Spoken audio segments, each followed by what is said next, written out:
கிறிஸ்துவுக்குள் மிகவும் பிரியமானவர்களே, இயேசு கிறிஸ்துவின் நாமத்தில் உங்கள் யாவரையும் அன்போடு கூட நான் வாழ்த்துகிறேன். இந்த நாளிலும் தேவன் நம்மோடு கூட இடைப்படுகின்ற ஒரு வார்த்தை எஸ்தர் 8ஆம் அதிகாரம் 16ஆம் வசனம். இவ்விதமாய் யூதருக்கு வெளிச்சமும் மகிழ்ச்சியும் களிப்பும் கனமும் உண்டாயிற்று. ஆம், இந்த வார்த்தையின் மூலம் தேவன் இன்றைக்கு நம் ஒவ்வொருவரோடும் கூட இடைப்படுகிறார். இன்றைக்கு நமக்கு தேவன் வெளிச்சத்தை தருகிறாராம், மகிழ்ச்சியை தருகிறாராம், களிப்பை தருகிறாராம், கனத்தை தருகிறாராம். ஒருவேளை இந்த சூழ்நிலை எந்த இடத்துல இந்த வார்த்தை சொல்லப்பட்டது என்பதை நாம் அறிந்திருக்கிறோம். எஸ்தர் புஸ்தகத்துல நம்ம வாசிக்கும் பொழுது, ஒரு யூத குலத்தையே ஆமான் என்கிறவன் அழிக்க தீர்மானித்த பொழுது அங்கே தேவன் அந்த ஜனங்களுக்காக இறங்கி அந்த ஜனங்களை விடுவித்து அவர்களுக்கு செய்ததை தான் இந்த இடத்துல நம்ம பார்க்கிறோம். அப்போ ஒரு யூத குலத்தை அழிக்க தேடின அந்த ஆமானுடைய திட்டங்களை தேவன் தவிடுபொடி ஆக்கினார் என்றால், இன்றைக்கு உங்களுக்கு விரோதமாய் எழும்பி இருக்கிற எல்லா விதமான சத்ருவின் திட்டங்களையும் தேவன் இன்றைக்கு தவிடுபொடியாக்குகிறார். உங்களுக்கு வெளிச்சத்தையும் மகிழ்ச்சியையும் களிப்பையும் கனத்தையும் உண்டாக்குகிறார் என்பதுதான் நிஜம். மேலும் எஸ்தர் 6ஆம் அதிகாரத்துல நம்ம பார்க்கிறோம், ஆமானுடைய மனைவி ஆமானை பார்த்து சொல்லுகிற ஒரு வார்த்தை, மொர்தெகாய்க்கு முன்பாக நீர் தாழ்ந்து போகத் தொடங்கினீர். அவன் யூத குலமானால் நீர் அவனை மேற்கொள்ளாமல் அவனுக்கு முன்பாக தாழ்ந்து போவது நிச்சயம் என்றார்.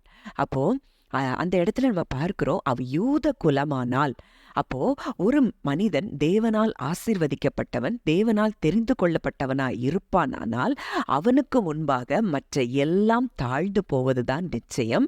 அந்த யூத குலத்தை சேர்ந்தவன் நிச்சயமாய் ஜெயத்தை எடுப்பான் என்பதை அந்த ஆமானுடைய மனைவியும் அவனுடைய சிநேகிதர்களும் அவனுடைய ஆலோசனைக்காரரும் அவனுக்கு சொன்னதை நம்ம பார்க்கிறோம். அப்போ இன்றைக்கு நாம் நம்மை யார் என்று அறிந்து கொள்ளாததினால தான் நம்ம ரொம்ப பயத்துக்குள்ளேயும் திகில்களுக்குள்ளேயும் அடங்கி இருக்கிறோம்.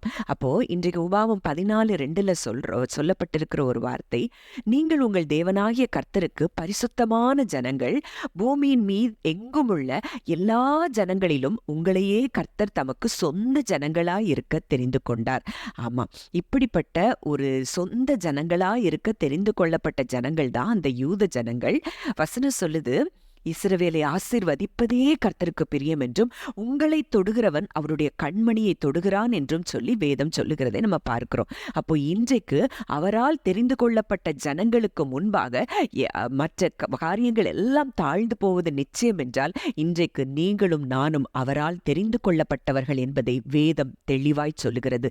இன்றைக்கு நமக்கு முன்பாக எதிரிடையாய் வந்த எல்லா போராட்டங்களும் சத்துருவின் திட்டங்களும் இன்றைக்கு நமக்கு முன்பாக தவிடுபொடி ஆகிறது என்பதை நீங்கள் நிச்சயமாய் விசுவாசிக்க வேண்டும். யோவான் 15ஆம் அதிகாரத்துல 16ஆம் வசனத்துல நம்ம பார்க்கிறோம், நீங்கள் என்னை தெரிந்து கொள்ளவில்லை, நான் உங்களை தெரிந்து கொண்டேன். ஆம், இன்றைக்கு நாம் அவரால் தெரிந்து கொள்ளப்பட்ட ஜனங்களாய் நாம் இருக்கிறபடியினாலே இன்றைக்கு நமக்கு வெளிச்சமும் மகிழ்ச்சியும் களிப்பும் கனமும் நமக்கு உண்டாகிறதை நீங்கள் நிச்சயமாய் காண்பீர்கள். ஜெபிக்கலாம். அன்பின் பரலோக தகப்பனே, நன்றியோடு உம்மை துதிக்கிறோம், ஸ்தோத்திரிக்கிறோம். அப்பா, இந்த நாளிலும் நீர் எங்களோடு இடைப்பட்ட இந்த வார்த்தையின்படி அப்பா, எங்களுக்கு நீர் வெளிச்சத்தையும் மகிழ்ச்சியையும் களிப்பையும் கனத்தையும் இந்த நாட்களிலே எங்களுக்கு நீர் தருகிறதற்காகவும், அப்பா, எதிராய் வந்த எல்லா சத்ருவினுடைய திட்டங்களை நீர் அதமாக்கி போட்டபடியினாலும் அப்பா, நாங்கள் உமக்கு நன்றி செலுத்துகிறோம் தகப்பனே. அப்பா, எங்களை ஆசீர்வதிப்பதே உமக்கு பிரியமாய் இருக்கிறபடியினாலும் அப்பா, எங்களை தொடுகிறவன் அப்பா உம்முடைய கண்ணின் மணியை தொடுகிறான் என்று சொல்லி வேதத்துல நாங்க பார்க்கிறோம் தகப்பனே. அப்படிப்பட்ட காரியங்களை ஆண்டவரே அப்பா, நீர் எங்க மேல அன்பு வைத்து நீர் சொன்னதை நாங்கள் பார்க்கிறோம் சுவாமி. இவ்வளவு பெரிய ஸ்லாக்கியத்தை பெற்ற ஜனங்களாகிய எங்களுக்கு நிச்சயம் இன்றைக்கு நீர் நன்மையானவைகளை செய்து முடிக்க போகிற தயவுக்காய் நன்றி செலுத்துகிறோம் தகப்பனே.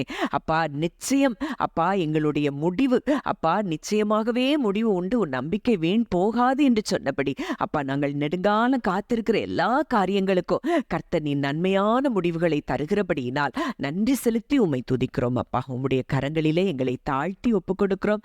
கர்த்தர் ஆசீர்வதித்து வழி நடத்தும். துதி கன மகிமை யாவையும் இயேசு ஒருவருக்கே செலுத்துகிறோம். கர்த்தர் மீட்பெருமாகிய இயேசுவின் மூலம் கேட்கிறோம், ஜீவனுள்ள நல்ல பிதாவே, ஆமேன்.